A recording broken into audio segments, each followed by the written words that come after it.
Assalamualaikum warahmatullahi wabarakatuh. Saya akan menjelaskan mengenai rencana pembelajaran semester atau RPS di pertemuan yang kedua. Jadi nanti di pertemuan kedua membahas mengenai laporan kemajuan dan laporan akhir dari PKM ya. Jadi nanti kalau misalnya sudah dinyatakan di lolos untuk pendanaan, nah pada tahapannya adalah membuat laporan kemajuan dan laporan akhir. Jadi di sini adalah membahas mengenai laporan kemajuan PKM, laporan akhir PKM, kemudian kriteria laporan kemajuan dan laporan akhir. Oke, ini mengenai si RPS-nya. Kita akan membahas materi pertemuan yang kedua adalah mengenai laporan kemajuan dan laporan akhir PKM. Jadi di sini adalah laporan kemajuan, pelaksanaan penilaian kemajuan pelaksanaan PKM 5 bidang. Kemarin sudah dibahas bidangnya apa aja, merupakan bagian tak terpisahkan dari hibah penugasan PKM ya. Jadi di sini adalah saling berkaitan. Kemudian PKP 2 ya berhubungan dengan penilaian kemajuan pelaksanaan dijalankan untuk mengevaluasi sampai sejauh mana penerimaan penugasan PKM telah menjalankan kegiatan. PKP 2 diharapkan menjadi penjaminan mutu kualitas proses menuju PIMNAS. Kemarin PIMNAS adalah mengenai Pekan Ilmiah Mahasiswa Nasional. Di samping itu, kegiatan PKP 2 dimaksud untuk mengetahui apakah kegiatan PKM yang dilaksanakan oleh kelompok mahasiswa akan dapat diselesaikan tepat waktu, ya. Kemudian PKP 2 juga merupakan bantuan akuntabilitas dari penerimaan hibah, baik yang terkait dengan aspek input, proses maupun output kegiatan. Jadi di sini adalah membahas mengenai input, proses maupun output kegiatan. Nah, ini membahas mengenai laporan kemajuan dari PKM ya. Setiap tim PKM 5 bidang dinyatakan layak. Nah, tadi ya, kalau sudah layak didanai berarti nanti membuat namanya laporan kemajuan. Nah, di sini adalah dapat segera melaksanakan kegiatannya. Jadi sudah kalau dinyatakan layak didanai berarti sudah mulai dilaksanakan kegiatannya. Berikutnya adalah jika dalam pelaksanaan kegiatan PKM ada pergantian anggota tim, termasuk penggantian dosen pendamping, maka pergantian harus segera dilakukan sebelum pelaksanaan penilaian kemajuan pelaksanaan PKM atau PKP 2. Maksudnya gimana? Jadi pada saat sudah dinyatakan didanai, nah kemudian ada pergantian ya anggota, berarti digantinya sebelum penilaian. Jadi kalau sudah penilaian berarti tidak bisa dilakukan pergantian. Kemudian nanti pada saat pelaksanaan kegiatan PKM ya, nanti ada dosen pendampingnya ya yang terlibat untuk proses kegiatan PKM-nya. Kemudian khusus untuk PKMM dan PKMT ya, di sini berarti pengabdian ke masyarakat sama teknologi. Jika ada pergantian program, ya, maka segera dilakukan dari awal pelaksanaan. Jadi kalau PKMT kan bisa bikin program nih, maka jadi kalau ada di sini adalah penggantian mitra, jika kalau PKMM, jadi kalau di sini khusus untuk PKMM dan PKMT, jika ada pergantian mitra program, jadi kalau PKMM kan adanya disebutnya PKM pengabdian kepada masyarakat ya. Jadi di sini ada mitranya. Maka kalau mau ganti mitra berarti segera dilakukan dari awal pelaksanaan. Atau PKMT kita mau bikin teknologi berarti misalnya mau buat program ya, program untuk misalnya untuk klinik atau rumah sakit misalnya, berarti kita pada saat mau penggantian mitranya harus dilakukan di awal. Kemudian pergantian ketua hanya boleh dilakukan oleh anggota satu timnya. Misalnya 3 orang ini ya, ada ketua, anggota 2 orang. Nah, kemudian mau diganti nih ya. mau diganti misalnya yang ketuanya mau ditukar misalnya sama si, kalau misalnya ada A, B, C, ketuanya mau diganti, ketuanya A mau diganti sama si C, ya berarti digantinya hanya boleh di dalam satu tim, nggak boleh di luar tim.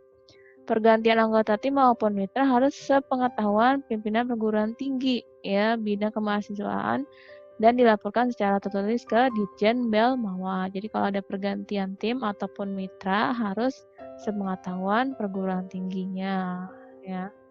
Kemudian pelaksanaan kegiatan PKM harus dicatat dan diunggah ke SIM Belmawa. Ya, nanti ada websitenya ya. Jadi semuanya nanti diunggah atau diupload ke sana. Buat apa nih? Buat pelaporan kegiatan ya. Kemudian kegiatan yang diunggah mencakup catatan harian atau disebutnya adalah logbooknya. Jadi kegiatannya dijelaskan nih kegiatan PKM-nya ya, apa aja yang dilakukan berarti dicatat. Kemudian laporan kemajuan yang disertai penggunaan dana, bukti pendukung dan hasil pelaksanaan PKM, baik foto, video atau dokumentasi lainnya. Ya, jadi kalau disebut dengan laporan kemajuan berarti nanti ada penggunaan dana, berarti harus dibuktikan ya. Bisa berupa foto, misalnya pakai struk atau pakai bond atau nota ya, atau bisa berupa video atau dokumentasi lainnya. Jadi nanti laporan kemajuan akan dinilai dan menjadi salah satu komponen penilaian penetapan peserta untuk pelaksanaan ini pekan ilmiah mahasiswa nasional. Kemudian setelah laporan kemajuan, tahapan berikutnya adalah mengenai laporan akhir PKM. Jadi setiap tim PKM yang lima itu wajib membuat laporan akhir dan artikel ilmiah. Maksudnya artikel ilmiah itu adalah membuat jurnal yang diterbitkan ya. Di sini adalah secara tertulis dan mengunggahnya di halaman SIM Belmawa. Jadi kita bikin, kan kamu suka misalnya disuruh analisa jurnal, nah nanti kamu bikin juga jurnalnya atau disebutnya artikel ilmiah yang dipublish dengan apa kegiatan PKM-nya ya, berdasarkan data di PKM-nya apa aja. Jadi dibikin jurnal. Kemudian laporan akhir dan artikel ilmiah PKM 5 bidang merupakan syarat untuk pencairan tahap akhir dana yang menjadi salah satu komponen penilaian kelas di PIMNAS. Maksudnya gimana? Kan kalau kita pengajuan dari PKM itu kan ada dana-dananya kemarin misalnya 12 juta ya. Misalnya dananya adalah 3 juta. Nah, nanti ada tahapannya pada saat pencairan dananya. Misalnya tahap pertama berapa persen, tahap kedua berapa persen. Nah, untuk tahapan akhirnya tadi ya, membuat laporan akhir dan adanya artikel ilmiah. Nah, jadi nanti tahap akhirnya baru dananya dicairkan ya, tahap akhirnya.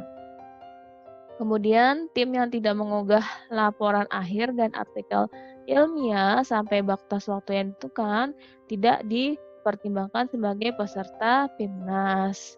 Jadi di situ pada saat PKM itu nanti ada namanya pekan ilmiah dari mahasiswanya. Jadi syaratnya kalau misalnya nanti mau ikutan pekan ilmiah mahasiswa ya harus mengunggah laporan dan artikel ilmiah.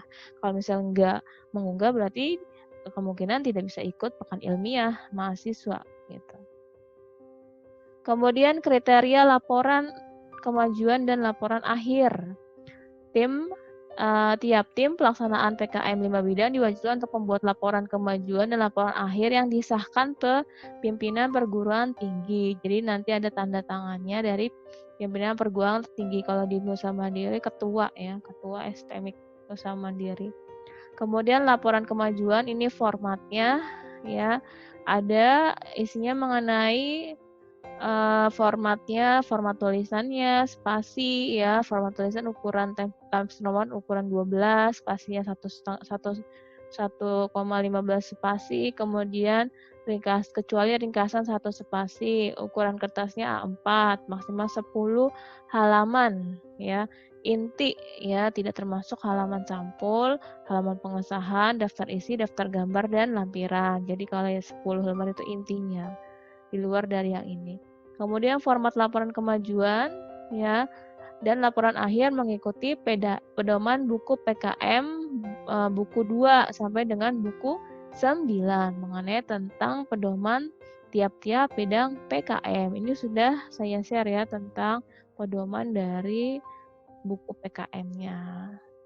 Kemudian unggahan laporan akhir dan laporan kemajuan dan laporan akhir. Jadi di sini unggahnya tiap tim pelaksanaan PKM 5 bidang diwajibkan mengunggah laporan kemajuan, artikel ilmiah dan laporan akhir PKM ke SIM Belmawa, nanti ada websitenya, dengan mengikuti panduan mengunggah laporan kemajuan, artikel ilmiah dan laporan akhir PKM. Ya, tadi udah dibahas mengenai buku 2 sampai 6. Waktu pengunggahan laporan kemajuan dan laporan akhir sesuai dengan jadwal yang ditetapkan. Nanti ada jadwalnya ya untuk pengunggahan laporan tersebut. Dalam mengunggah laporan kemajuan atau laporan akhir, terlebih dahulu pengurus PKM harus login ya dengan menggunakan username dan password yang sama saat mengusulkan PKM. Nah, nanti di website tersebut ya, kalau misalnya dinyatakan pada saat kita mau mengajukan, kemudian dinyatakan lulus, nanti dapat namanya login untuk username dan passwordnya di SIM Belmawa. Jadi untuk bisa mengunggah ya laporan kemajuan ataupun laporan akhir. Nah, nanti semua kegiatan masuknya di sini nih, di SIM Belmawa ya, melihat format penulisan, sistematika laporan kemajuan, dan laporan akhir PKM nih dapat di-download di buku pedoman PKM. Udah saya share ya tentang pedomannya. Nah, itu ya. Nah, nanti saya akan menjelaskan mengenai contohnya seperti apa sih ya laporan kemajuan dan laporan akhir.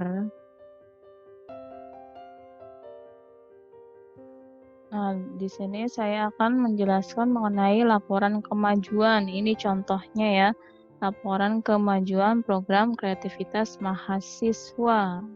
Nah, sebelumnya itu ada namanya proposalnya. Nah, ini proposalnya. Jadi di sini judulnya adalah proposal program kreativitas mahasiswa. Jadi di sini adalah judulnya adalah seblak seputar berita kecelakaan berbasis Android. Masuknya adalah mengenai PKM KC atau Karsa Cipta. Kemudian berikutnya ini daftar isinya ya, ada pendahuluan. Pendahuluan isinya adalah mengenai latar belakang, rumusan masalah, tujuan, luar yang diharapkan, kegunaan program. Kemudian tinjauan pustaka mengenai pengertian Android ya, karena basisnya mobile ya, pengertian Android Studio, pengertian aplikasi mobile, kriteria informasi yang berkualitas, sejarah kecelakaan di Jakarta, prosedur kecelakaan. Kalau isi babnya sudah ketentuan ya. Kalau di sini untuk subbabnya di situ dikasih penjelasannya sih, cuman nggak dijelaskan poin-poinnya seperti apa. Kemudian bab 3 metode pelaksanaan mengenai tahapan perencanaan, tahapan desain, tahapan perancangan program, tahapan implementasi, dan tahapan testing dan evaluasi. Berikutnya adalah bab 4 mengenai biaya dan jadwal kegiatan. Nah, di sini ada anggaran biaya dan jadwal kegiatan. Nah, ini lampirannya ya. Nah, ini sih pendahuluannya mengenai latar belakang. Kenapa sih kita ngebahasnya mengenai berita kecelakaan? Basisnya Android dijelaskan. Biasanya ada referensi jurnalnya ya. Alasan-alasan atau latar belakang yang membuat kita mengambil judul seperti itu. Berikutnya adalah masalahnya nih. Kenapa sih masalahnya apa? Di sini adalah belum adanya aplikasi khusus nih yang memudahkan masyarakat untuk mengetahui detail informasi dari si korbannya. Kemudian masih banyakkah data yang belum valid sampai ke keluarga korban dalam mengidentifikasi korban kecelakaan. Kemudian tujuannya apa? Di sini adalah dengan adanya aplikasi untuk smartphone ini diharapkan bisa mendapatkan informasi yang detail ya keluarga korban yang mengalami kecelakaan dengan mudah agar korban bisa cepat diketahui oleh keluarga dan kepada pihak-pihak terkait yang menangani korban saat terjadi kecelakaan. Berikutnya tujuannya apa nih? Membantu masyarakat, khususnya keluarga korban mengetahui informasi yang valid ya dari masyarakat juga maupun pihak terkait ya melalui apa? Melalui aplikasi Seblaknya. Luarannya apa sih? Apa sih yang ingin dicapai dari kita membuat aplikasi Seblak ini? Di sini adalah untuk dapat menjadi aplikasi yang akurat dan paling update dalam mencari sumber informasi mengenai kecelakaan yang terjadi tidak hanya di wilayah Jakarta Selatan tetapi juga untuk seluruh wilayah yang lebih luas lagi. Kemudian kegunaannya apa nih programnya? Di sini adalah untuk dapat menjadi aplikasi yang bisa berguna bagi masyarakat, khususnya keluarga korban dalam mencari informasi mengenai identitas keluarga korban dan mengetahui berita terbaru mengenai kecelakaan yang terjadi secara akurat, detail, dan valid. Nah, berikutnya adalah tinjauan pustaka, ya, berarti teori-teori yang mendukung berhubungan dengan yang kita bahas di judul. Karena Android misalnya ada pengertian Android, ya, kemudian ada pengertian Android Studio, kemudian ada pengertian aplikasi mobile, kemudian ada kriteria informasi yang berkualitas, ya, karena kan harus berkualitas informasinya. Kemudian sejarah kecelakaan di Jakarta. Nah, ini contoh. Kemudian prosedur kecelakaan itu seperti apa. Nah, berikutnya lagi adalah bab 3 nih mengenai metode pelaksanaan, ya. Jadi di sini kita mulai melaksanakan berarti berhubungan dengan apa nih? Kita ceritakan misalnya tahapan pembuatan aplikasi dilakukan selama 4 bulan 2 minggu, dimulai dengan persiapan data yang diperlukan dan tools yang digunakan. Selanjutnya perancangan atau desain sistem dan aplikasi, implementasi dan pengujian aplikasi, integrasi dan pengujian sistem, pengoperasian dan perawatan. Ini adalah disebutnya adalah tahapannya, ya. Nah, di tahapan perencanaan berarti apa? Di sini menceritakan nih, kenapa sih ceritanya bisa muncul nih, ya, si aplikasi Seblak ya. Berawal dari kepedulian kami kepada korban kecelakaan yang sudah ditemui. Identitas keluarga dikarenakan tidak ada aplikasi berita valid langsung dari masyarakat yang bisa memberi informasi akurat kepada keluarga korban. Kemudian yang berikutnya tahapan 3.2 adalah mengenai desainnya. Kita bikin use case-nya. Misalnya ada aktornya si admin ngapain aja sih nanti di aplikasinya. Misalnya dia login, informasi berita, menyaring berita, memverifikasi berita. Kemudian diagram user, use case user ngapain nanti? Bisa registrasi, ya, mengunggah berita, kemudian melihat berita. Nah, itu rancangannya. Kemudian tahapan perencanaan program nanti berarti adalah di sini dibahas adalah pada langkah ini kami memilih bahasa pemrograman Android Studio, ya, HTML, PHP, CSS, JavaScript, jQuery untuk melakukan perencanaan program menggunakan aplikasi Seblak berbasis Android. Kemudian berikutnya adalah tahap implementasi. Pada tahapan ini kami melakukan implementasi dengan memasukkan beberapa data yang dibutuhkan ya untuk memastikan aplikasi berjalan tanpa kendala. Kemudian juga melakukan hosting web sesuai dengan kapasitas awal yang dibutuhkan. Berikutnya adalah tahapan testing dan evaluasi. Jadi pada tahapan ini melakukan pengujian aplikasi dengan mencoba menu yang ada di aplikasi tersebut, membuka berita, yang di sini menunya ya, membuka berita, membuka musik, membuka link tiket, membuka dan menghapus kiriman forum. Kemudian pada tahap ini juga melakukan evaluasi terhadap kendala dan error yang dihadapi. Nah, ini adalah jadwal kegiatan bab 4. Kita jelaskan anggaran biayanya, ya, dibahas. Kan totalnya kalau nggak salah 12.500.000. Berarti kita jelaskan di sini jenis pengeluaran, biaya, peralatan penunjang 3.316.500. Kemudian bahan habis pakai 5.403.500.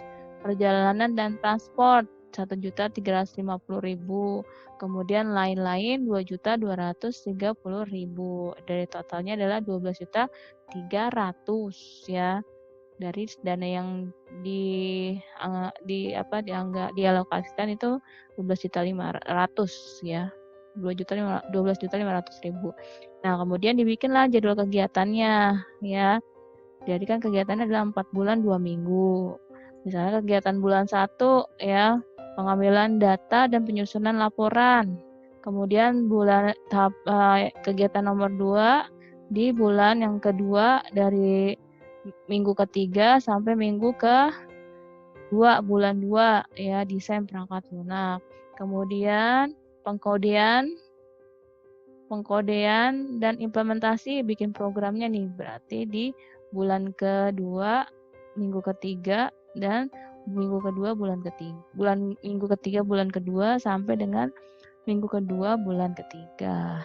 Kemudian pengujian program dilakukan di minggu ketiga bulan ketiga sampai minggu ketiga bulan keempat. Nah, yang terakhir adalah evaluasi dan perbaikan. Di tahapannya adalah di minggu keempat bulan keempat sampai minggu kedua bulan 5. Nah, ini adalah penjelasannya mengenai proposalnya. Nah, berikutnya masuk ke laporan kemajuan ya. Sudah bikin proposalnya ternyata didanai. Nah, berikutnya adalah bikin laporan kemajuan ya. Laporan kemajuan dari PKM yang sudah dibuat ya. Nah, di sini untuk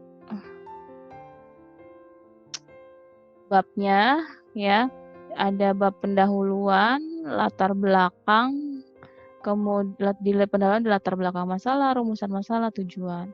Kemudian bab 2 target luaran ya. Ada luaran yang diharapkan, kegunaan program. Kemudian bab 3 metode rancang bangun program, desain sistem. Kemudian bab 4 hasil yang dicapai, kesesuaian terhadap target. Bab 5 potensi hasil. Kemudian berhubungan dengan apa aja manfaat artikel ilmiah, manfaat terhadap beragam aspek, potensi pengembangan usaha. Yang terakhir adalah bab 6 rencana tahapan berikutnya.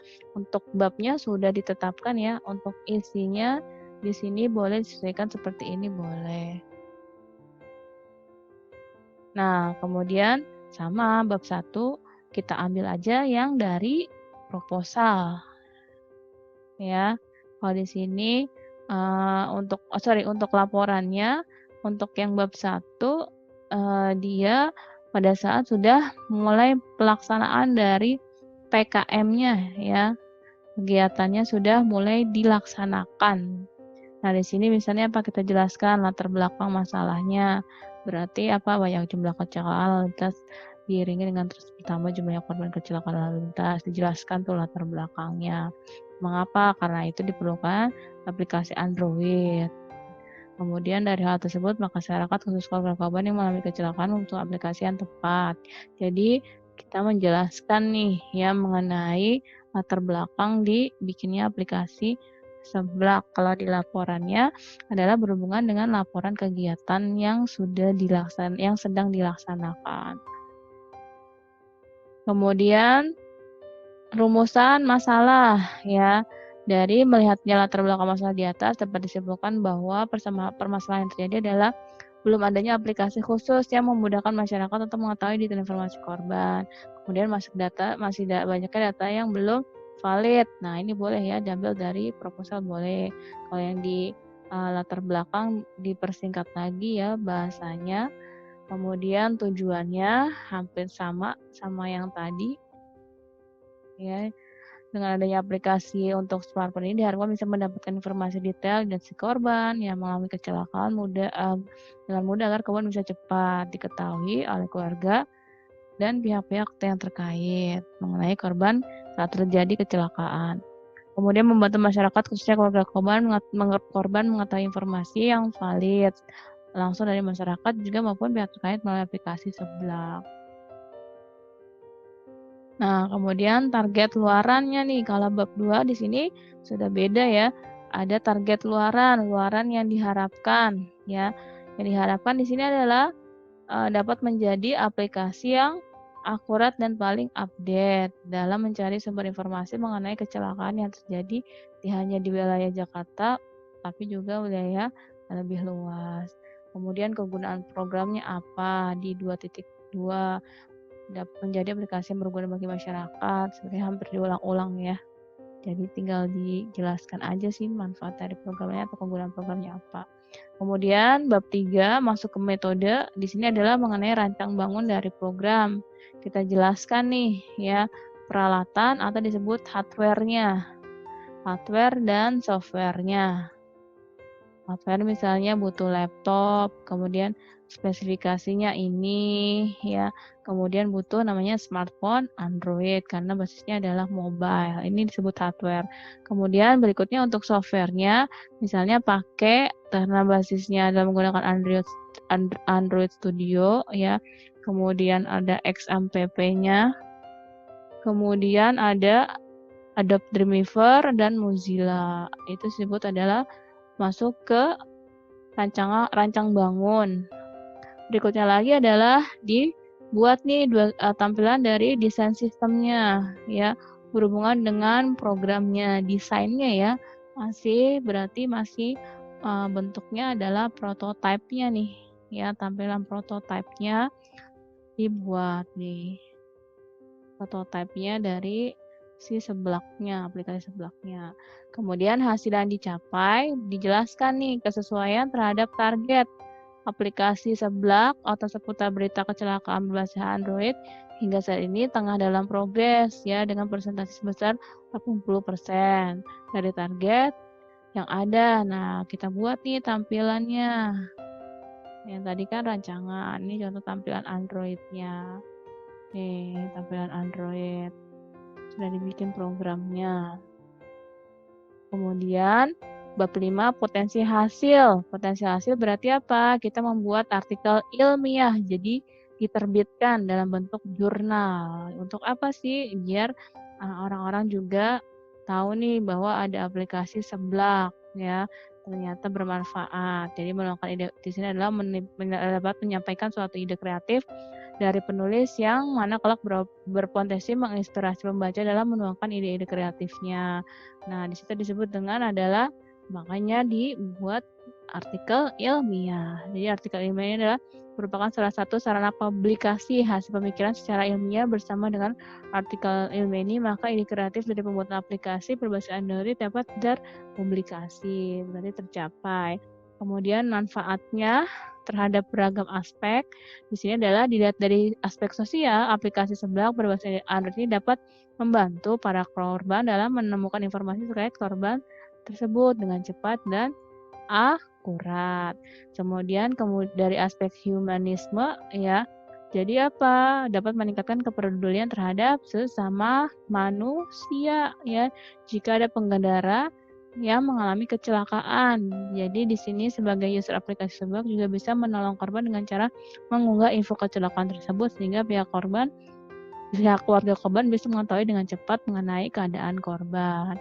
Kemudian dari segi aspeknya ya, di sosial, humanisme, kemudian aspek teknologi informasi, berarti apa? Tentunya aplikasi ini sangat informatif dalam penyampaian berita.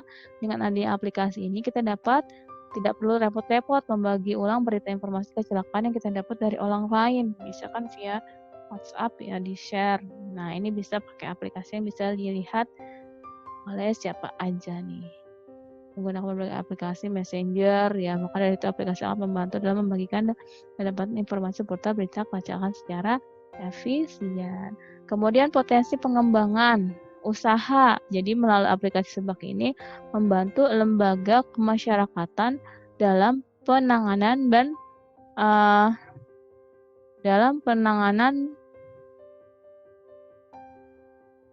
membantu lembaga kemasyarakatan dalam penanganan dan pemerataan secara valid informasi mengenai kecelakaan di wilayah Jakarta Selatan.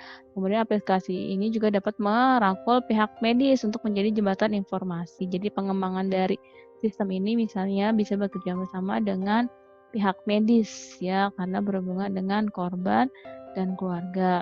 Kemudian selain itu juga mau meminimalisir berita hoax yang sering terjadi di Indonesia mengenai kecelakaan di media sosial.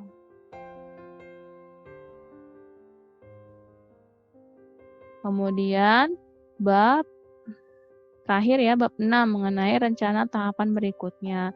Jadi, tahapan berikutnya apa nih ya dari yang kita sudah buat ya hingga saat ini aplikasi Seblak seputar berita kecelakaan bus Android telah mencapai pengertian 80%. Dengan persentase tersebut, tentunya dapat menggambarkan tentang apa visualisasi dan ide kreatif yang diajukan. Jadi di sini maka dari itu dapat merealisasikan visualisasi seutuhnya. Kelak akan ada upaya dalam pengerjaan hingga mencapai target 100%. Ya, jadi di sini masih tahapan 80%. Nggak apa-apa di laporan kemajuan, nanti tinggal dilengkapi di laporan akhir.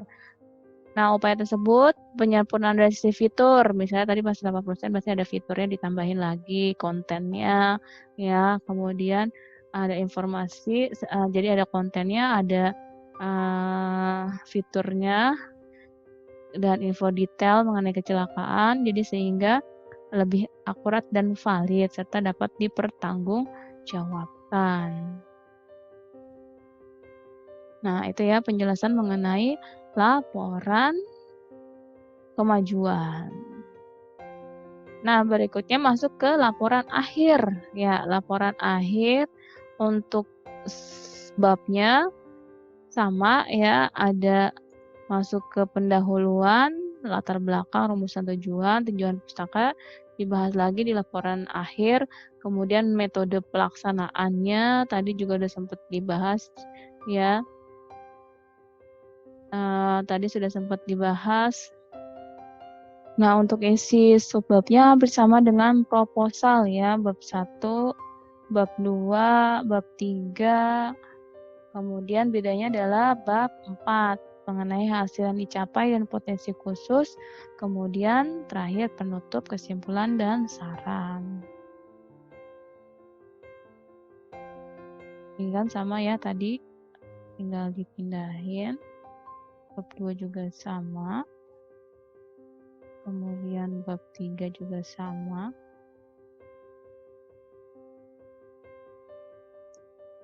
Bab 4.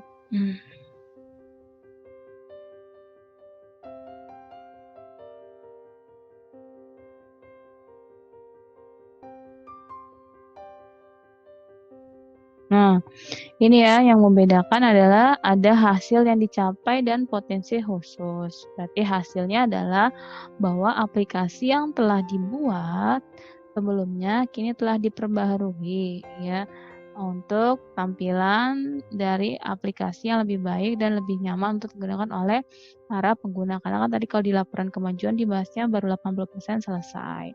Nah, ini peragamnya berarti sudah 100% ya, sudah selesai. Jadi ada yang fitur atau kontennya yang belum, tinggal ditambahkan. Nah, kemudian potensi dan peluang ya. Jadi di sini adalah melalui aplikasi ini dapat membantu lembaga kemasyarakatan dalam penanganan dan pemberitahuan secara valid informasi mengenai kecelakaan di wilayah Jakarta Selatan. Aplikasi ini juga dapat merangkul pihak medis ya. Selain itu aplikasi ini juga dapat meminimalisir berita hoax yang sering terjadi mengenai kecelakaan di media sosial. Kemudian terakhir adalah kesimpulan dan saran. Untuk kesimpulannya atau penutup ya, bab 5 penutup, kesimpulannya adalah aplikasi Seblak ini seputar berita kecelakaan berbasis Android adalah suatu aplikasi yang dirancang untuk dapat memberi informasi terkini ya mengenai berita kecelakaan lalu lintas seperti detail info kecelakaan yang terjadi mulai dari deskripsi kejadian, lokasi kejadian, foto identitas korban, sehingga petugas identitas korban hingga petugas yang menangani kecelakaan tersebut. Dengan adanya aplikasi ini, pengguna dapat memberikan ataupun mendapatkan informasi berita kecelakaan secara real time dalam satu aplikasi di smartphone ya. Jadi di sini adalah aplikasi ini sangat mudah digunakan oleh pengguna karena panel yang disediakan tidak terlalu banyak. Kemudian sarannya adalah saat ini aplikasi Seblak diharapkan ke depannya lebih banyak masyarakat yang memanfaatkan aplikasi ini. Berarti saran ke depannya lebih banyak promosi ya, mungkin di Instagram atau di media sosial biar orang tahu nih adanya aplikasi Seblak ya. Kemudian agar aplikasi ini lebih meluas ke beberapa daerah yang ada di Jakarta. Nah, itu adalah harapannya juga agar kami bisa bermitra dengan kepolisian terkait dengan aplikasi ini. Nah, itu ya penjelasan mengenai laporan kemajuan dan laporan akhir ya. Oke, terima kasih.